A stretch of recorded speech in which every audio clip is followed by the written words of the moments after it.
And we are back, and welcome to the Expressway. We are live on NFLalumnimedia.com. I'm Charles Way here with the BT Express, Billy Teller, and we are back again for an exciting week of sports talking about our Jets and Giants, although it's not a fun-filled week talking about the Giants and Jets, given that they both lost and they both lost miserably. So we have a lot to talk about. But first, some housekeeping.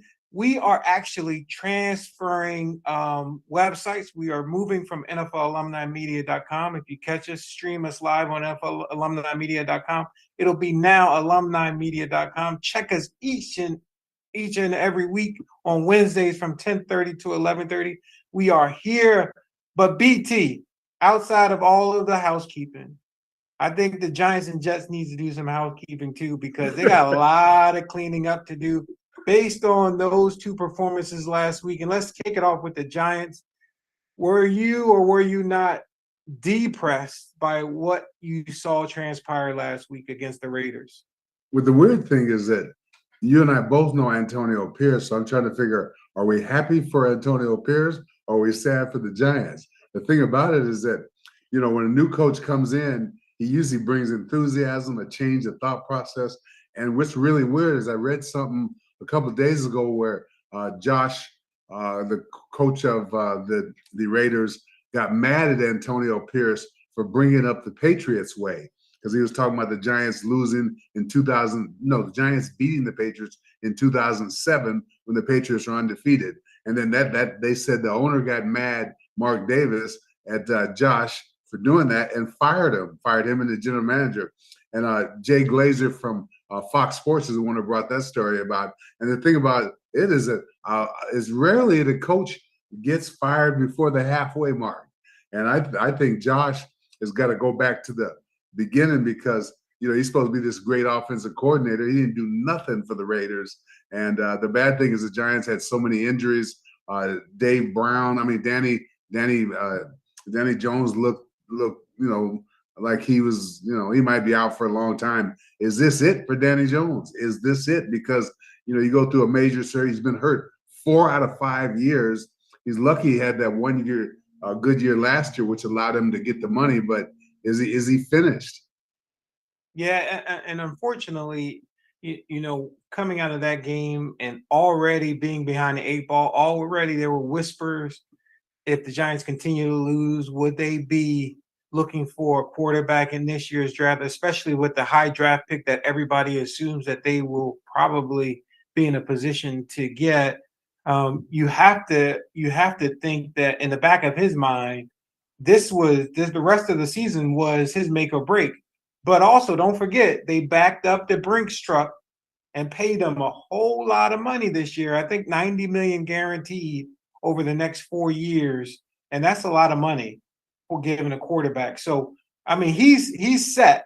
But if you love football like I think he loves football, it kind of puts your career in flux, because you don't know whether you're going to be a Giants or you're going to try to find a job on a different team. Because when you look at how he played those first 2 series, you are already becoming skeptical. Is this the same guy that we saw last year take the Giants to the playoffs? I don't think it's the same guy. As a matter of fact, I read somewhere where even though he's got that guaranteed contract, he's got an out after next season. And so the thing about it is that he's only had 1 good season thus far. He looked like he wasn't the same quarterback, because I've always said, and I could be wrong, that if the offensive line is not working as good as it should, why don't you get rid of the ball quicker? They say that Aaron Rodgers and Brady and all that got rid of the ball within 2 seconds. They were saying that Danny Jones had somewhere around 2.8, 2.9, 3 seconds to kick the ball. That's his fault if he holds onto the ball. The bad thing is when he ran the ball, he looked like he was a little apprehensive, because usually when he ran the ball, he was running with reckless abandon. But he must have been worried about his neck injury already, and then ends up messing up his knee. So if he's out for the season, his next season, how valuable is that for him? Because if he does not come through, he's got a history of injuries, and he's got a history of not being consistent, and maybe he may not play or or be a starter for another team for a long time.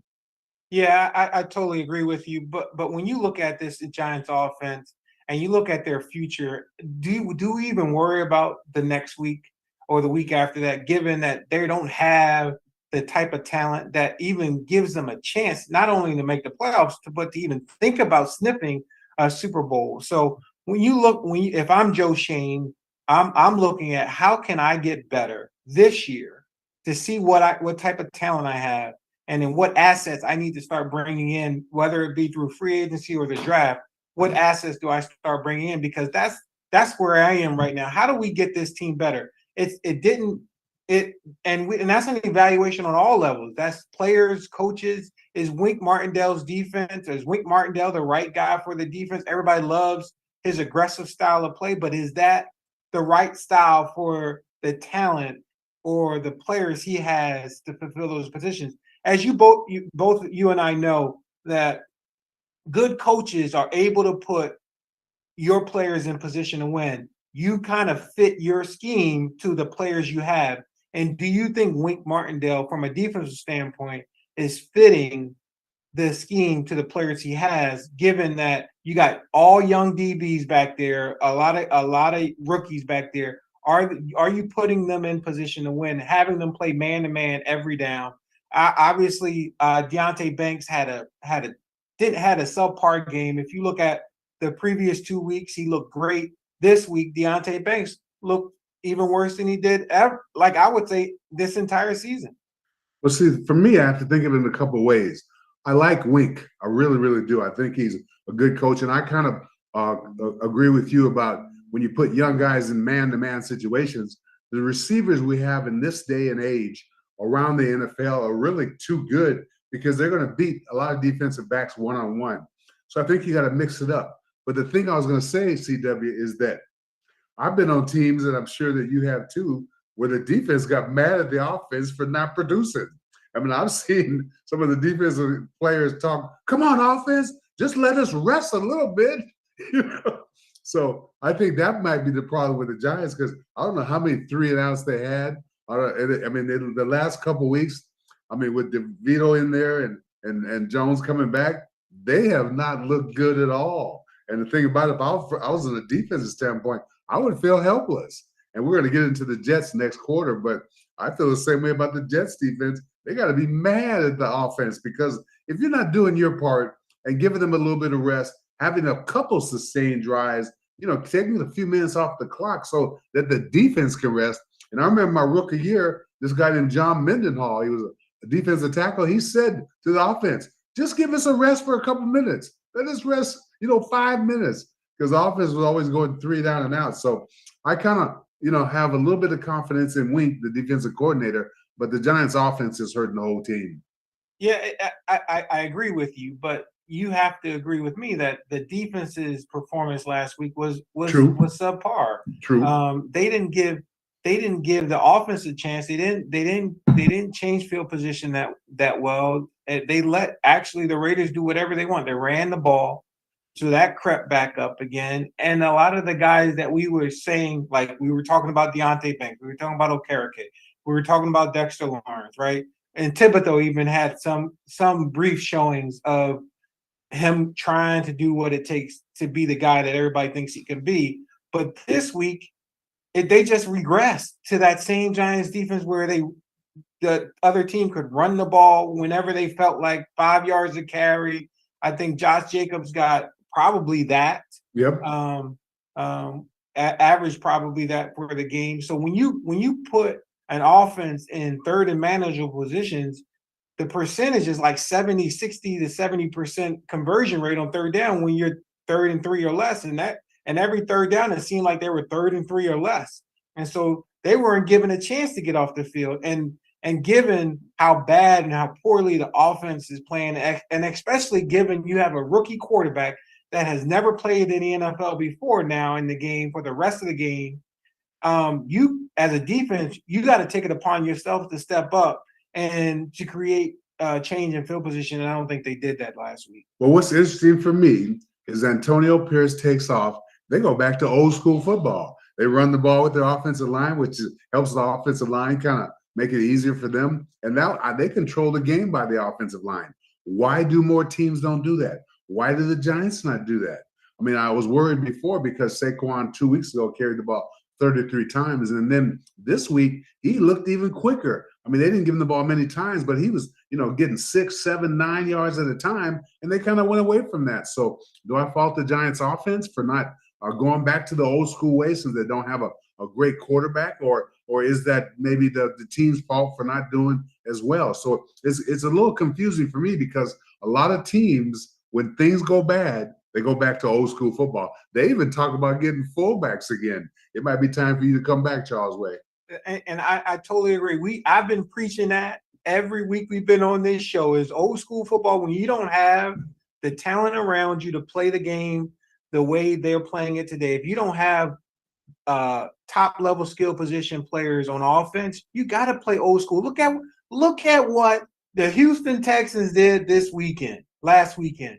CJ Stroud, now everybody's talking about him. He might be the steal of the draft because no one was thinking that CJ Stroud would be this good. And this guy is now being considered in the upper echelon of the quarterbacks in the NFL based off of how they brought him along, how they progressed him. And guess what? They are using two backs. They're using a fullback in that offense. They are relying on the running game, and they're not allowing him to take over the game throwing 50 times a game, even though he probably could, and he did a great job of analyzing and picking the defense apart to go down those two drives. You got to understand that you got to put, especially this week with DeVito, you got to put him in a position. And Kafka and Dabo have to come up with a different plan. And you know what? What I don't like, and tell me if I'm too old school, please tell me if I'm too old school. How come, and I got to look back, because I played 50 plays a game, 30 to 50 plays a game. So I didn't come out every play. But how come after every 20-yard run, Saquon putting up his arms saying, oh, you got to come and get me. I'm like, dude, you just ran 20 yards and you just came off the field. And am I old school, or did not Barry Sanders run the ball like 4 or 5 times, Eric Dickerson 4 or 5 times, Marcus Allen 4 or 5 times? I mean, Herschel Walker even stayed on the field running the ball 4 or 5 straight times. I mean, am I losing it, or did I forget how we used to do things?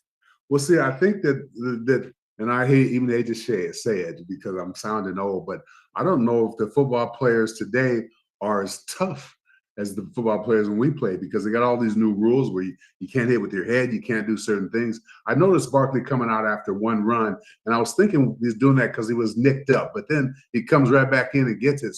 So it could be because he's thinking, I'm not making enough money. Why should I stay in here and be tired and be beat up? Just go and take a break on the sidelines. I've seen people do that before, but I don't know if Saquon did that. But I think that something was wrong why he would come out probably 5 or 6 times during the course of the game, because I know when I started at running back, you'd have to kill me to get me out of the game, because unless I was beat up, I was going to stay in there. One time, and I even hate to say this, I carried the ball something like 14 times in a row against the Redskins. And some writer asked me, was the coach trying to kill me? Because they don't do that anymore.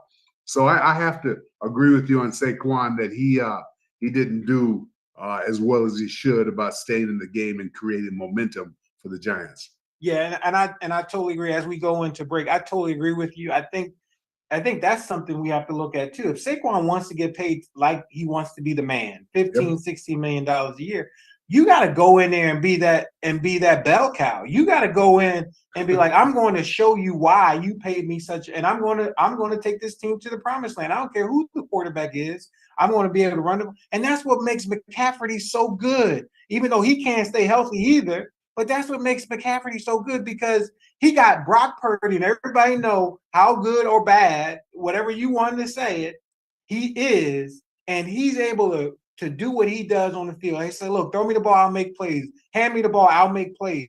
And that's what Saquon should be doing for the Giants. And maybe I have lofty expectations, or I think of him more than what everybody else thinks of him, but he can be better. I think he's better than McCaffrey, brings better skills to the game than McCaffrey. And in order for the Giants to even have a chance to have a semblance of a great team, Saquon is going to have to take up the mantle and say, hey, I'm going to run the ball 40 or 50 times. But let's digress and get to the Jets in the next period, as we also have to vent on the Jets. But you've been listening to the Expressway with the BT Express, Billy Taylor and Charles. Show me the way. We are here live on NFLalumnimedia.com. Check us out each and every Wednesday from 10:30 to 11:30. We will be right back to talk about if Zach Wilson should still be the Jets quarterback for the upcoming game. We'll be right back.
And we're back on the with the Expressway. Go ahead, Expressway. Charles. I'm the BT Express, Billy Taylor, and here, Charles, show me the way. And we are here live on NFLalumnimedia.com. Just check us out each and every Wednesday from 10:30 to 11:30. Just a footnote, we will be changing the URL link to alumnimedia.com. So when that does change, you'll be able to just still press NFL Alumni Media and find us. Check all of our brothers out.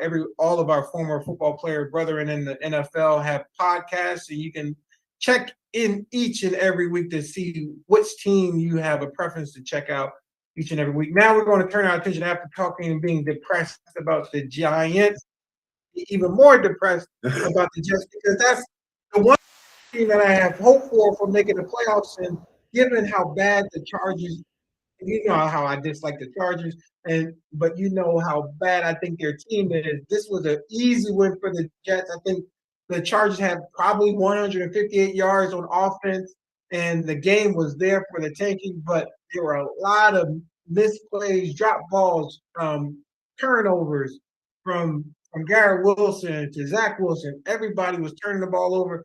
The Jets offense didn't give them a chance. Who do you now? It's the blame game, because this is a game they should have won. Everybody was expecting them to break off, to run off 3 or 4 straight wins because of their good upcoming schedule. And now they start off with a win, and now everybody's talking about who do they blame. Everybody wants Zach Wilson out. Everybody wanted him in a couple weeks ago. Now they want him out of town again. Whose fault is this? Is it Nathaniel Hackett's? Is it Salah's fault? Is it Zach Wilson's fault? Whose fault is it? Well, it's a combination, because you look at last week's Chargers game. The first touchdown was run back by an interception by Zach Wilson that the Chargers ran back for 7. As you stated before, they didn't put much on offense. Less than 200 yards offense for a potent LA Chargers led by Herbert, a great quarterback. They didn't do 0. He looked confused. And Garrett Wilson, the receiver for the Jets, is one of the best receivers in the NFL. If he had a great quarterback, you'd see that even more. He's missing him. He's throwing behind him. Even though he drops every once in a while, he's still one of the best receivers. And the quarterback holds the ball too long. Zach Wilson is totally acting like he doesn't have the intelligence of a BYU graduate because he is not doing what he's supposed to be. I think that if you know the offensive line is having problems, you need to make an adjustment. Every single game, Charles, he gets dropped for a 15 or 20-yard loss because he's running backwards. I think that's totally on the quarterback. But the thing I have for you, Charles, is the head coach being demanded to start Wilson, because right now, if you were a coach and if it was you, Charles Way, you may have to get another quarterback because he keeps messing up the game. Your thoughts? Yeah, I agree with you. But when you look at Zach Wilson, he does show glimpses. He does show glimpses of, hey, this can actually be an adequate NFL quarterback. He can't be no worse than what they have back behind them, and that's what kind of makes me hesitant on automatically saying that we need a wholesale change, we need to replace him. Now, if the kid from Arizona that just went to the Minnesota Vikings, Dobbs, Yep. was available, I'm like, okay, this is the guy who can come in and play.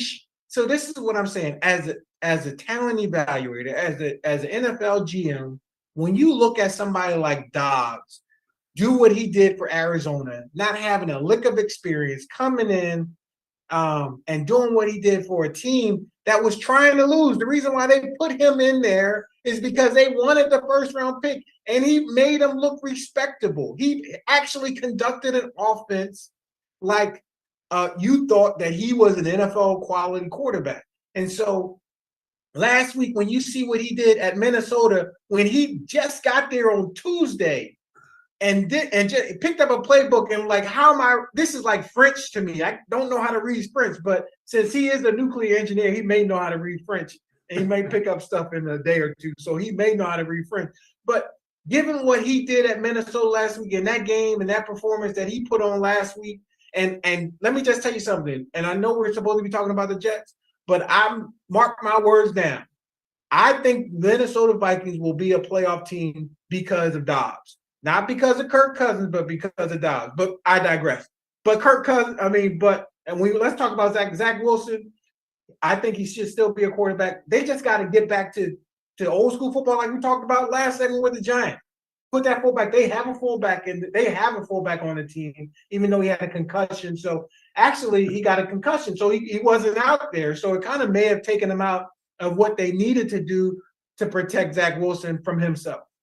Well, see, I think that, and I've talked about it all year long also, Charles, is that if the quarterback doesn't make a mistake as far as turning the ball over, fumble, throwing interceptions, you have a chance to win every game.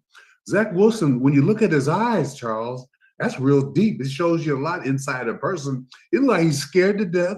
He looks like, and I really can't tell you on the air what I think he looks like, but I think he looks like one of those people who looks through a person. You know, you talk to him, they're looking through you. And his eyes looked like he was scared to death. He looked like he was scared to make a mistake. And you can't play football like that. That's why I don't know. You know, he's into his latter years. He only got a 5-year contract. I don't think the Jets should re-sign him. He hadn't shown me. You know, he, like you said, he's got talent around him, but then he makes too many little mistakes to hurt your football team. And for him to be in his 3rd year in the NFL, he should be at least showing progression, showing that he's getting better, showing that he loves certain type of plays, but he makes the same mistakes every week. He underthrows, overthrows receivers. Sometimes he throws it perfectly. I just don't understand what his thing is, but I think it might be because he has stage fright. The stage fright is when you look good in practice because the quarterback doesn't get hit in practice. Whether you get rid of the ball in 2 or 3 seconds in practice is not showing anything because it's not like the game. In the game, when the real stuff starts, you got to make an adjustment. Offensive line's not doing good. You figure a way to dump off to the running back or the tight end, and Wilson is not doing that. Yeah, I think one of the things that from what you just said, all of that falls on the offensive coordinator then, like setting him up for success, understanding what he can and cannot do. And I'm pretty sure Nathaniel Hackett understands what Zach Wilson can and cannot do. Yep, by now. And like I said, I don't know, but I know their fullback got hurt. And so that took them out of a lot of different packages that they probably would have liked to have run if they would have had a fullback in the game, because I think he got a concussion or he was in concussion protocol. But and God forbid, when I heard he was in concussion protocol, I may have been in concussion protocol when I played every game. So I mean, so that's just kind of hard to believe nowadays that you get pulled for concussion protocol because you can't see one finger or something. I don't know what concussion protocol is, but or you got a headache. But anyway, it's just for me, it just makes me wonder what Nathaniel Hackett can do based on the offensive line is being not as good as you need it to be, and not having a full complement of your support around you, i.e. having a fullback, having a good tight end that can block.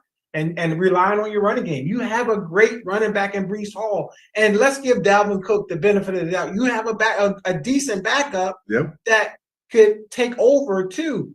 So you know what? It's time to be like, let's go back and at least find a way to run the ball 30 times a game. Even if we go 3 and out, let's try to run the ball, take our time, run play action pass. And guess what? With play action pass, you have max protection. You got help for that offensive line. Because when you go through the line of scrimmage, you chip that defensive lineman back on the guard if he's coming off. So you have help. The running backs are helping before they go out on the pass route. So it kind of helps you out in all types of ways. And then you put the ball in your playmaker's hand. Why wouldn't you want to give Brees Hall a nice option route? What I mean is run a play action pass where you're faking the run, having the running back go out to the backfield and have a one-on-one if it's man-to-man versus a linebacker, or sit down in zone. It gives Zach Wilson a great pass, a great outlet on a second down or first down possession, which now puts you in a third and manageable position, even though they didn't do well on third down either. Yeah, but see, if I'm Zach Wilson, what I'm thinking when I go to the line is, who's my dump off? Who can I get rid of the ball quickly? There's always a running back over there, always. There's always some tight end who's running a shallow route over there. They used one of their offensive linemen to take the fullback's place, and I don't know if that was any good. It makes me think maybe they need 2 fullbacks instead of 1. And maybe this may change the NFL, Charles. They got to realize that the fullback was a valuable part of an offense, and they need to get more than that because, for the Jets to do like they did, that was poor coaching, poor management. I just think that. Oh, and check this out: Todd Bowles, the coach of Tampa Bay, used to coach the New York Jets. He got fired after they brought in a new quarterback, and he didn't do anything. I think this coach has got to be at least up for possibly getting out of there if he don't make the playoffs with the team that he has because of the quarterback. And he's not, I think he's doing what the ownership wants him to do. Woody Johnson, I think they want him to start Wilson because I remember last year he said something like, well, I'm doing what I was told to do. He doesn't say it now when they ask him about should Wilson be the starter. He never says anything bad about him. But when I look at Wilson, I don't really see a great quarterback. I see someone that might be a backup somewhere along the line, but in the NFL, unless he changes his style, I don't know if he's going to be a starting quarterback at all in the NFL. Yeah, it really, having a quarterback like Zach Wilson really limits you as an offensive coordinator as what you can do, because if he needs time, if he needs a clean pocket, that means you only have 2 receivers running out or 3 receivers at max running out on any given time. And so you don't have a number of options. So you can get double teamed. Garrett Wilson won't be open because he's double teamed every time because the defense isn't feeling pressure to do anything because you're keeping everybody in. So it limits you what you can do. And that's why I think it's important to keep you on schedule, keep your offense on schedule, run the ball, play action pass, first and second down. I don't know why, and this is why I didn't like how the Giants started off. They ran 3 straight plays to start off the game with the Giants. And so unlike what the Jets did, where they did like to run, they did run the ball. The Giants didn't do that. So you put yourself in a hole. You give the opposing team that may not have any hope because they're saying, hey, we can handle this team because they're not doing anything. Well, see, the thing about it is that I've said it for a long time. There's a lot of bad coaching in the NFL. If you think about it, because everybody's got talent. And as you say on a regular basis, put your people in a position where they can be successful. I don't see a lot of coaches doing that. I see them looking at their program and trying to fit people into their program instead of looking at the athlete and creating stuff around him. And I think that's what a good coach does. And I don't see many of them. I mean, people are getting on Belichick because he's not winning, but he don't have talent. He doesn't have the talent he had before. And I think they got to realize that. But if they rebuild, and we'll talk about later in New England, do they start with getting rid of Bill Belichick, who's 71 years of age? I don't think the age has a factor in it. I just think that the talent that he's developed over the last couple of years is not there to help him. I totally agree, and I know that's what we're going to talk about Bill Belichick here in the third quarter a little bit. But if you're a young coach, you should always aspire to look at who's done it the best. And Bill Belichick has done it the best. He's he's in that Vince Lombardi same name. He's on the Mount Rushmore of best coaches ever to coach in the NFL.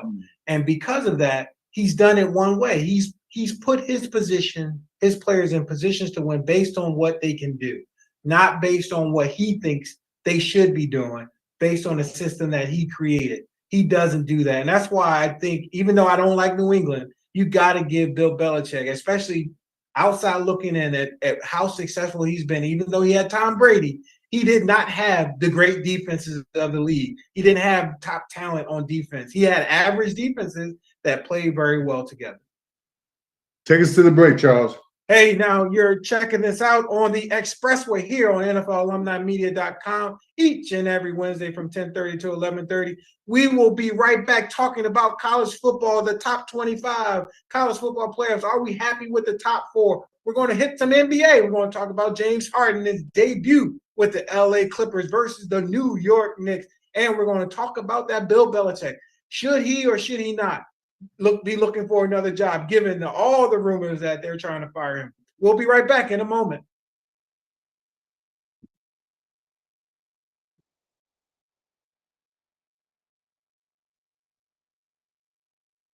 All right, okay. Sounds good. Charles, I thought you said me bring it back. That's I said.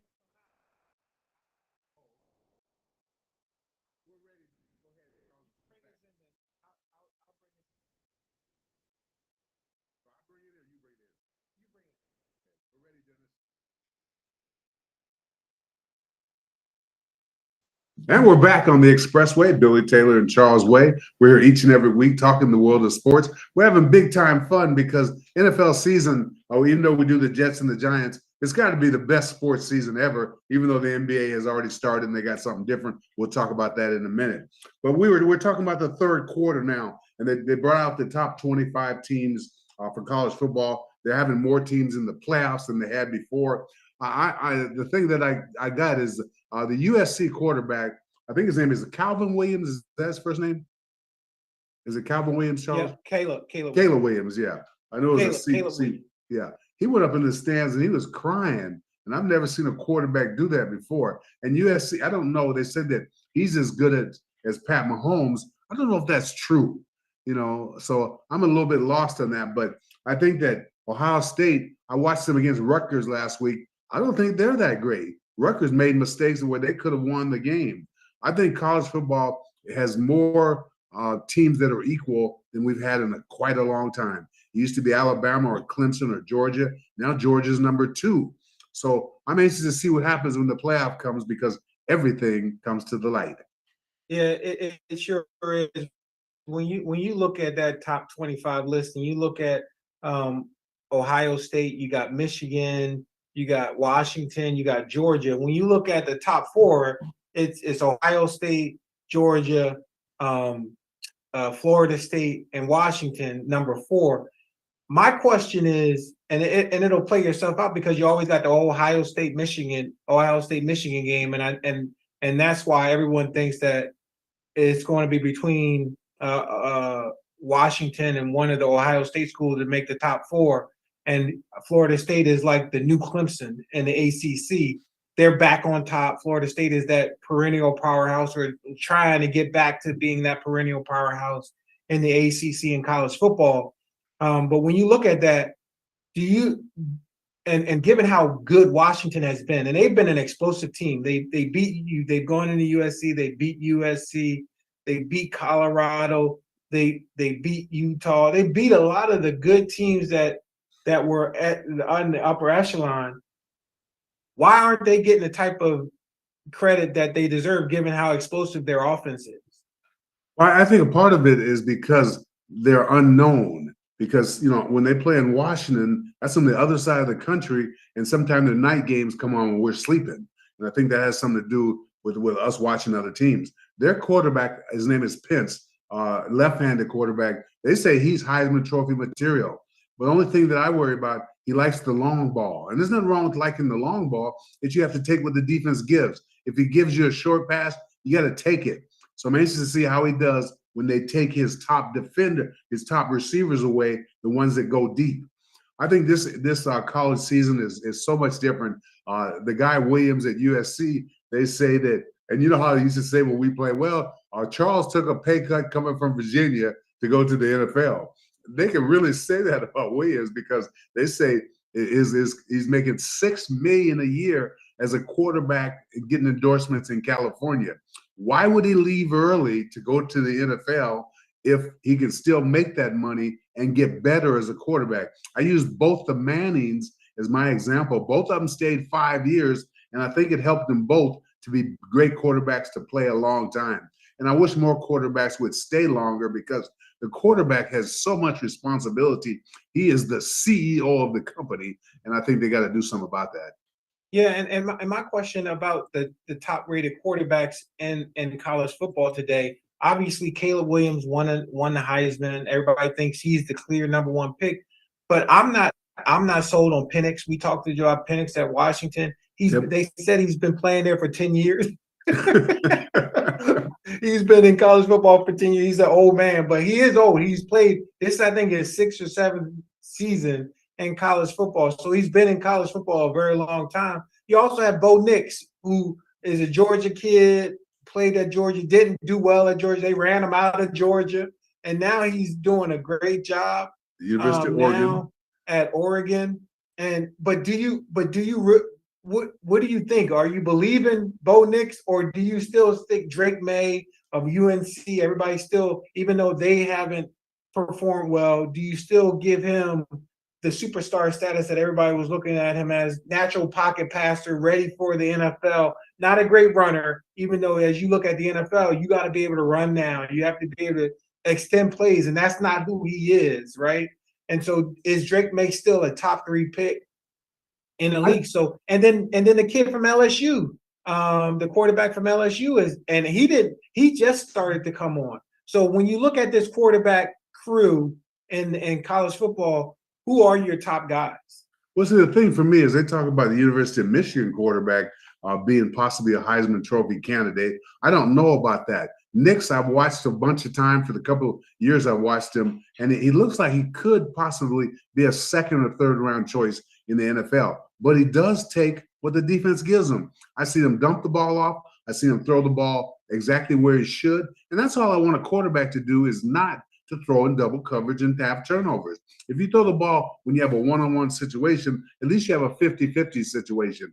They say there's 5 or 6 quarterbacks this draft that could come out and be effective for a lot of teams. But then you look at the draft that we were talking about, Zach Wilson. There are not many quarterbacks in that came out that are playing well now. And we talked about it before. There's 50% of the quarterbacks that are drafted do not make it. So it's like a flip of the coin when you do that. And you got to be almost exact these days because it takes too long. It takes your team back when your team doesn't have the quarterback play, have good quarterback play. But Nix of Oregon, I like him. I like their uniforms. I think that they are styling every single week. And I don't know about Pence either, but if somebody, coaching has a lot to do with it. And you talked about CJ of the Houston Texans.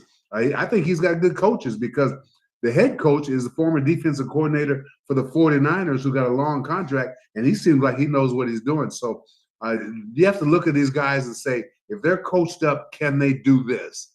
And a lot of them, I don't think we know about yet. Yeah, I totally agree with you. You look at LSU, even though they haven't had a great year, they have a couple of losses. Jaden Daniels is probably one of the best quarterbacks based off of performance last few weeks. Yep. Even though they lost to Alabama a few weeks ago, Jaden Daniels should be right up there in contention with those other quarterbacks. I think who's taking a hit is Caleb Williams. I would be worried about Caleb Williams. As you said when we started off this segment, he went up into the stands to cry to his mom and dad. And I don't understand. I was telling you, why would you go running into the stands after a loss crying to your mom and dad? I mean, did you put money on the game or something? I didn't understand why you would go up to the stands crying to your mom and dad, because you must have lost money. Or were they going to revoke your NIL money because you lost the game? You didn't meet the certain, you had a little incentive clause in your NIL, which isn't supposed to be the case, that you don't win a certain amount of games, or if you win back-to-back Heisman trophies, you'll get $100 million or something. It seemed like they lost out on something that nobody knows about. And I think we need to come down. We need to do some investigating. We need Paul Feinbaum to come and find out why is this man running up into the stands crying in his mom and dad's arms. You brought up a point, Charles, that I didn't even think about, because the thing about it, they're getting money in college to play football. If they start gambling and start doing stuff like that, that could mess up the whole game. So I think that might be one of the negatives of paying college athletes, because I know all the time that college athletes gamble on other sports, whether it's NBA basketball or baseball or whatever. And let's see, if I think there needs to be research, as you said, or investigative news on whether he was gambling on it, because I have never seen a quarterback go after a game, go up in the stands in front of everybody and cry. I saw him in the locker room maybe do that when it's kind of like incognito, but to go up in the stands and have that aired around the whole United States because of you being emotional with your mom and dad, but then how what did he promise his mom and dad something, or is he gambling on the game, or is he too emotional? That doesn't help him becoming an NFL star. No, it truly doesn't. And that's something that we need to look into, and we will continue talking about it here on the Expressway each and every week. We're going to get to the bottom of it. We're going to be like the Paul Feinbaums of college football. We're going to find out what the deal is. I got to make some phone calls out to USC to find out. But your boy, James Harden, made his season debut this week against the New York Knicks, and with a big L, had a decent game. You said he looked out of shape. What do you think about what's going on with the Clippers? And do you think that with the addition of Harden, do you think they have a chance to be a powerhouse like everybody's talking?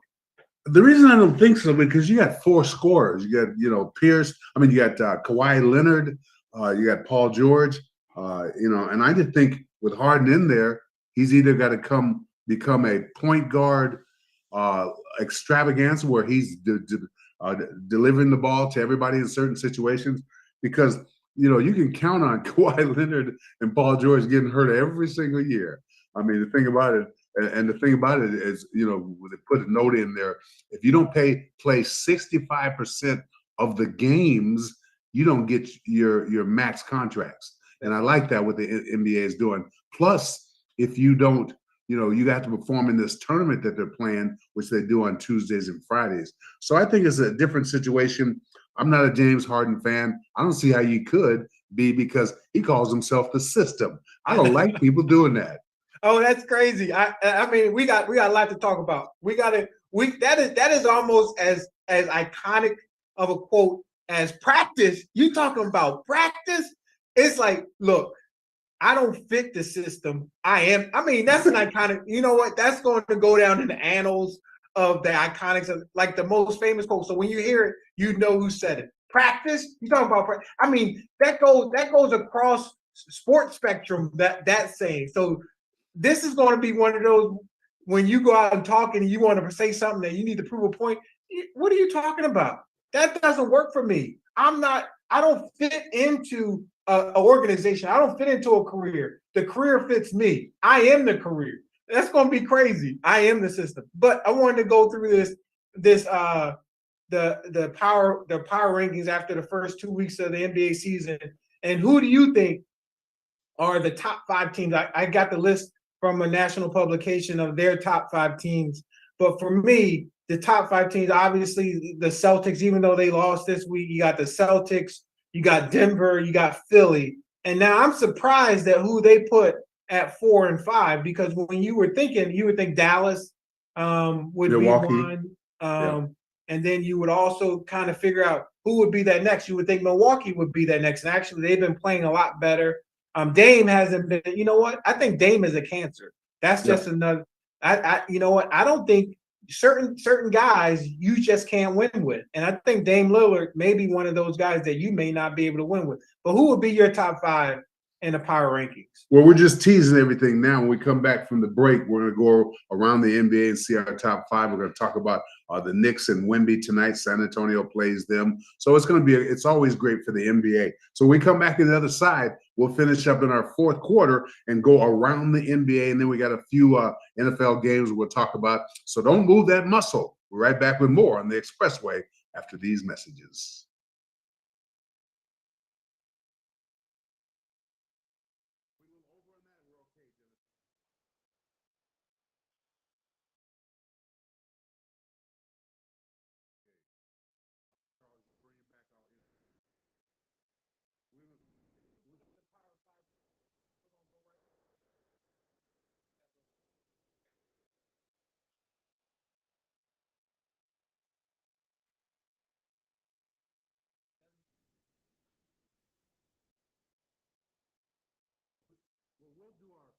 talk about the first ones is pretty easy, and then you can still put up 12, 40.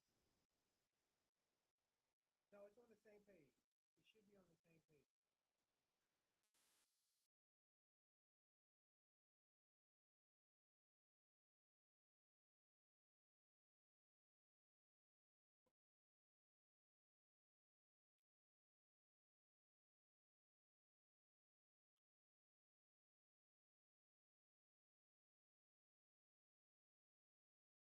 And we're gonna go right into the NFL schedule.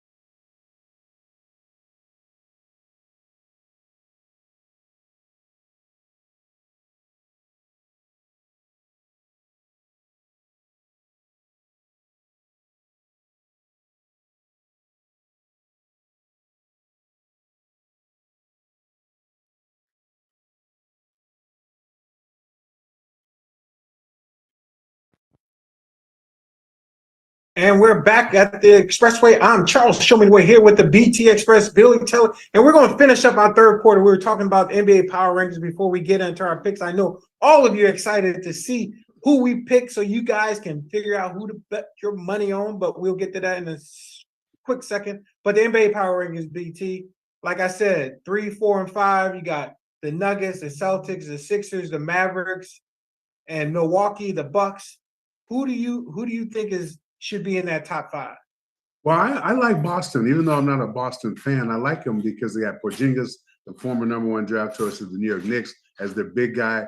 Tatum is playing extremely well, and they're well coached because their coach last year came in kind of after training camp. He's been able to implement his program. So I like Boston as a top one. Milwaukee's kind of shocking me because I thought with Dame coming in with their big man Ennis, I just thought that Milwaukee is going to do better. It's still early, as we talk about, but I saw Philadelphia looking good. I know you like your big old center. It's just that Joel Embiid. He just makes me mad sometimes. He had 48 points in the game the other night, and he had 29 in one quarter. He looked awesome, but then again, Philadelphia's problem is when it comes postseason.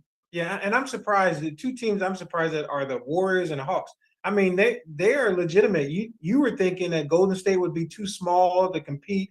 You got the 3 guards, and you got whatchamacallit, Draymond Green playing center almost.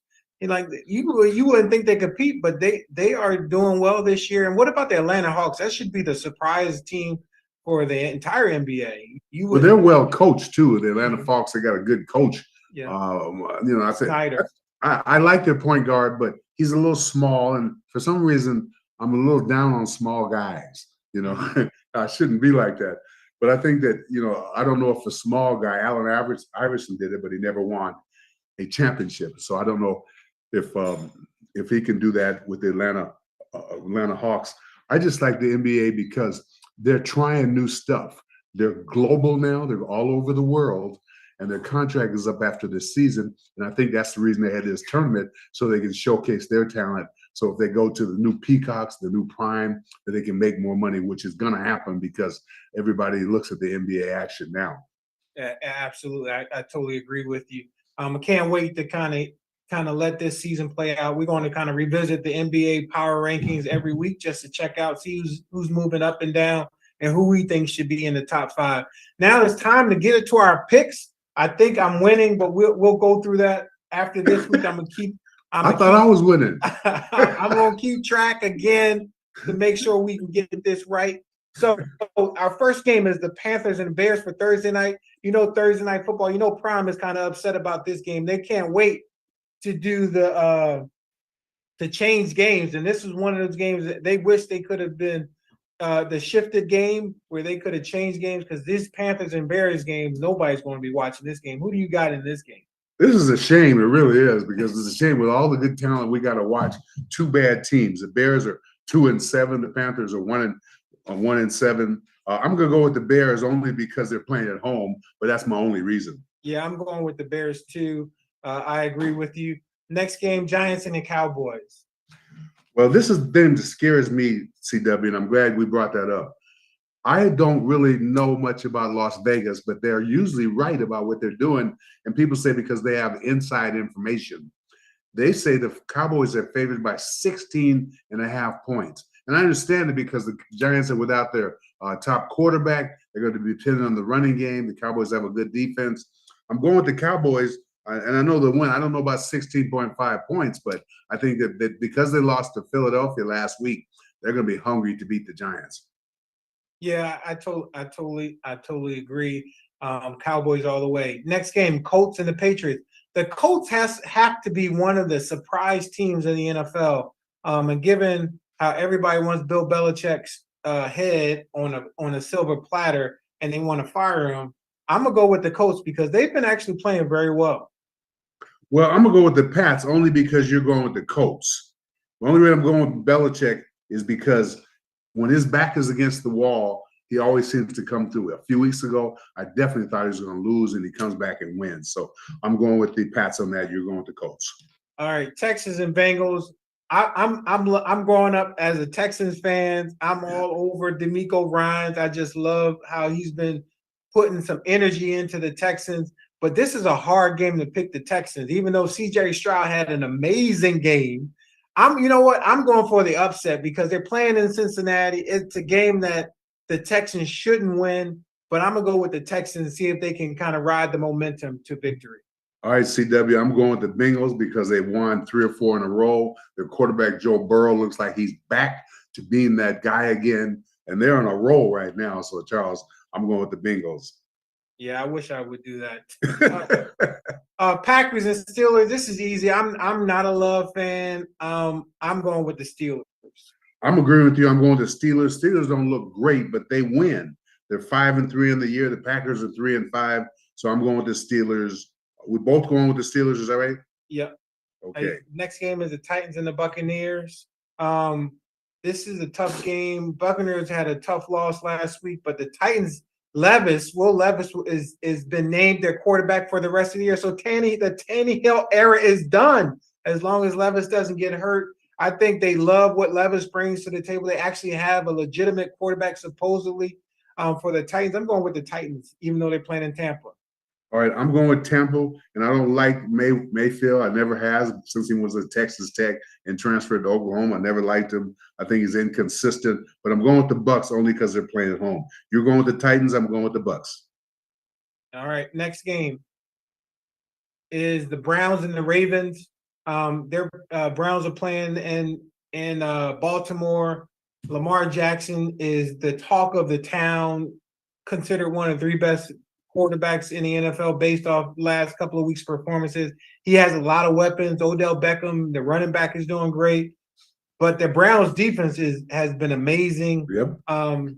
Deshaun Watson has actually played okay. Yep. This is going to be a good game. I'm going to, just because they're home, I'm going to sadly pick the Ravens.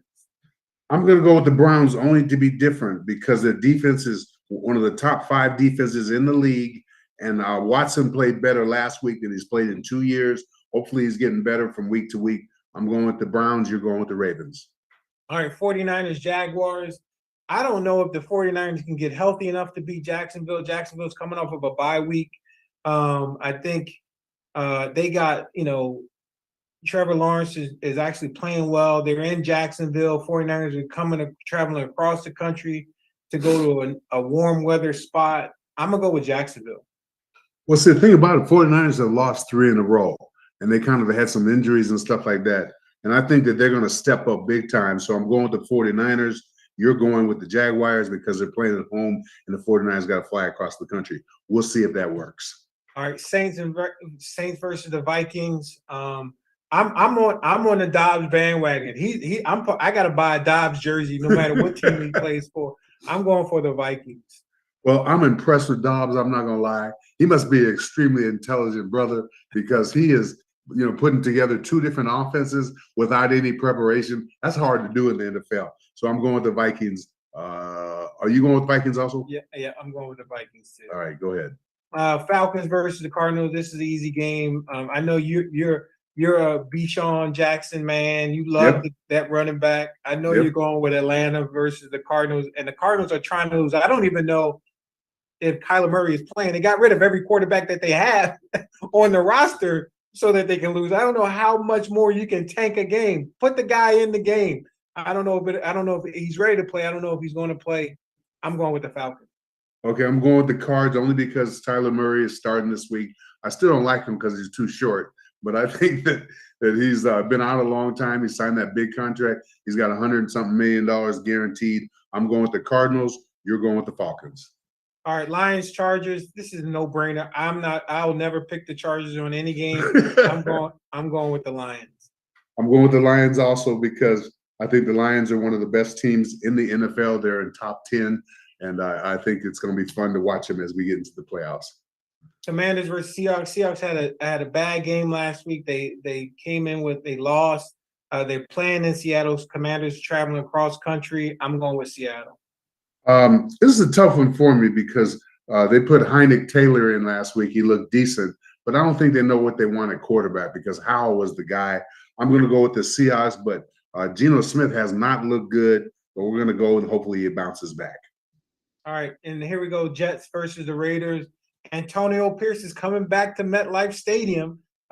His homecoming, he's coming to play home. What a great way to start off your NFL coaching career, head coaching tenure, by not only starting off 1 week, the opening game, playing your former team, and then the next week going back to the town where you won a Super Bowl. So I'm going to go with the Jets, even though I'm scared of the Raiders after last week. Well, I'm going to go with the Raiders only because Antonio Pierce seemed to have fired him up. And I think if you got a good coach who can motivate you, that's part of it. I don't think Josh McDaniel was any kind of motivator. So I'm going with the Raiders. You're going with the Jets.